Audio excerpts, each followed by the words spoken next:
Hey folks, how's it going? This is Iron Seagull here, back with another video on Paralives. So, like I mentioned in another recent video, in case you missed it, with the EA buyout thing, I do plan on focusing less on The Sims and more on Paralives once Paralives releases in early access on December 8th. We'll have a lot more to work with, not just doing news videos like this one, but also gameplay, maybe a wishlist series eventually, and ambient ASMR could be interesting considering how much effort they seem to be putting into the sound design. And then after the EA buyout, which is supposed to be fully completed between April and June of 2026, then I'll stop doing Sims content completely, unless Maxis does split off or get bought out by another company. This does feel like the right direction for me to go in. I am no stranger to doing other games on my channel, and I know more often than not, it does not perform well, but I think this is the way. Because even before the EA buyout, I was already pondering whether Paralives is potentially my channel's future, and that seems to be it. I mean, I still plan on covering other games that interest me, like Dreamlight Valley, Sonic Racing Cross Worlds, and maybe other stuff as well. But I know from experience that more often than not, people tend to still usually go to a channel for one particular game more than others. So I plan for Paralives to be that game for me in the future rather than The Sims. Plus, also, you know, that running joke of things for games tending to come out at the same time. Yeah, something still has to give if I plan on doing more than one game. Also, I'm Canadian and Paralives is being developed in Canada, so the idea just sounds really cool, focusing that much on a Canadian developed game that happens to focus so much on my interests. But just wanted to give that explanation one more time, since this is the first Paralives video that I'm doing post EA buyout announcement. Now onto the fun stuff. The first thing I wanted to talk about is the roadmap page on Paralives' website. To be honest, I keep forgetting it exists, but it is interesting seeing what they develop each month. October I'm not really going to focus on because it's pretty general, like, okay, just improving, optimizing the game, building the town, working on the soundtrack and the animations, but there's more specific stuff that was said for last month, September.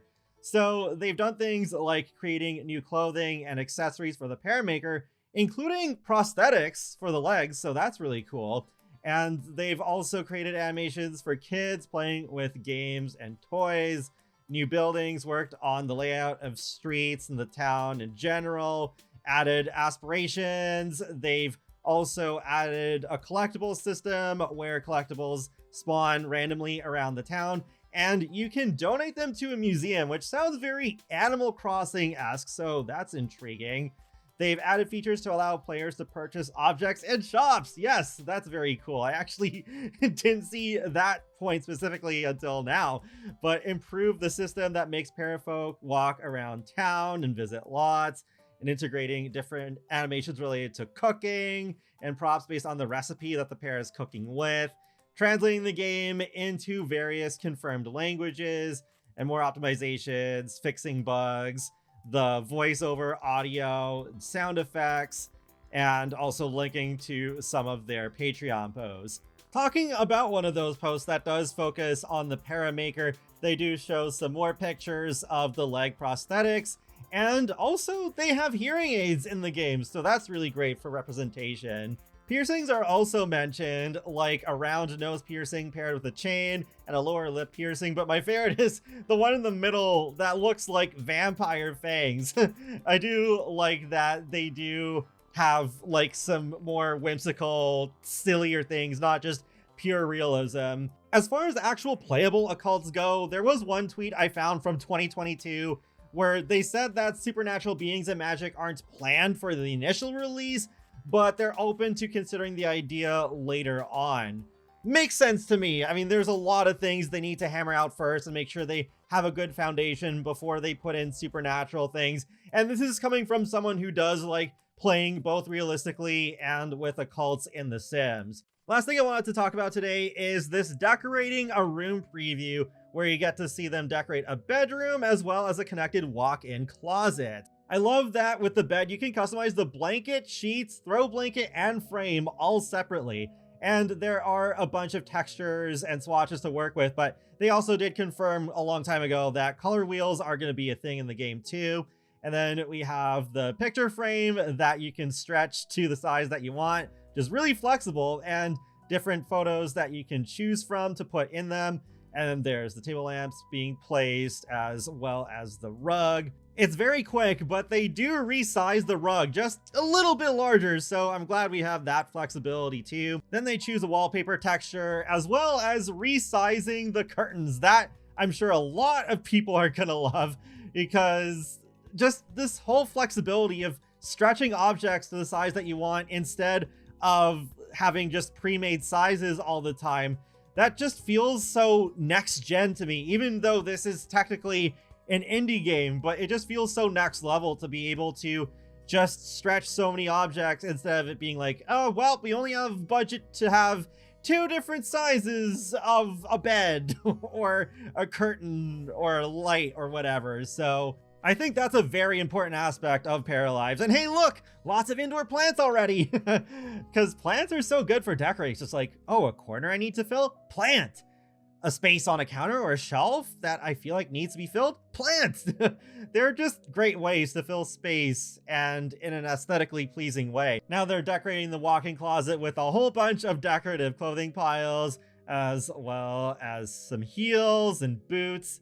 There's also a laundry hamper. I do hope we get a functional laundry system eventually. It's not something I need right away, but I think it is nice for a bit of realism, as long as it's opt-in and it's not automatically forced upon all of your households. I know a lot of people don't like doing laundry in The Sims, and that's totally valid, but I do like having it for some more realism. It's something I didn't expect to like, but I do. I forgot they actually do show resizing the rug again a little bit better, so that's good.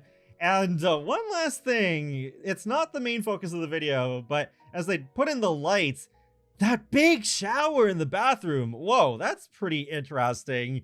I wonder how flexible the customization of showers are.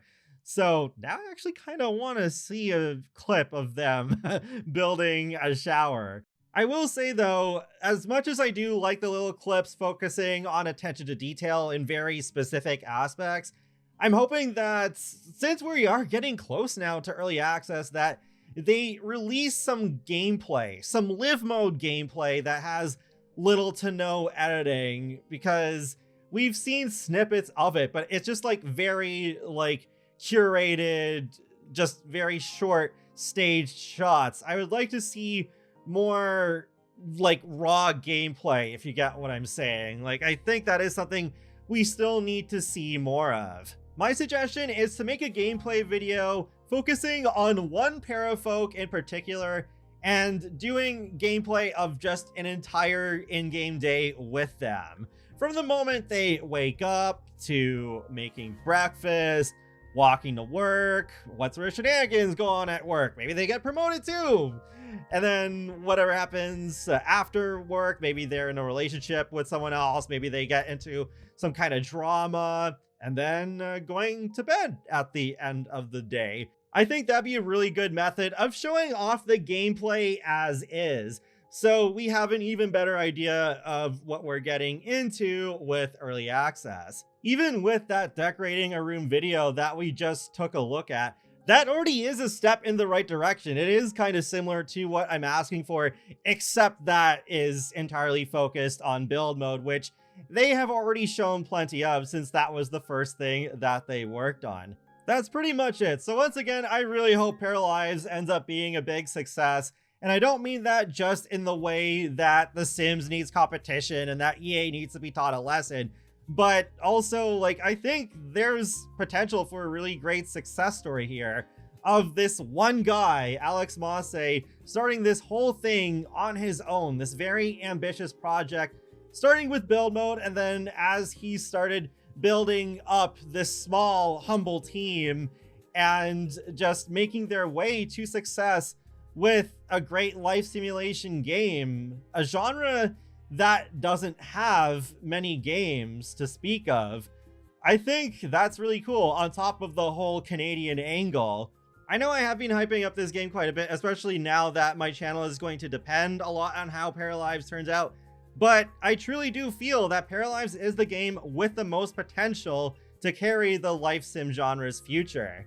I know it is early access, so there will be bugs and issues, but I do have confidence that the team will listen to feedback and improve things, so it will take time for it to really be like a fully fledged life simulation game, but I'm really excited still to be on this journey and to see where things go. It's gonna be really interesting to see what it's gonna be like comparing day one of early access of Paralives to what it will be in its 1.0 release and even beyond that. With that, feel free to let me know your thoughts on Paralives so far in the comment section below, and be sure to subscribe if you'd like to keep up with my latest gaming content. I will talk to you all later, and have a great day. Thanks for watching!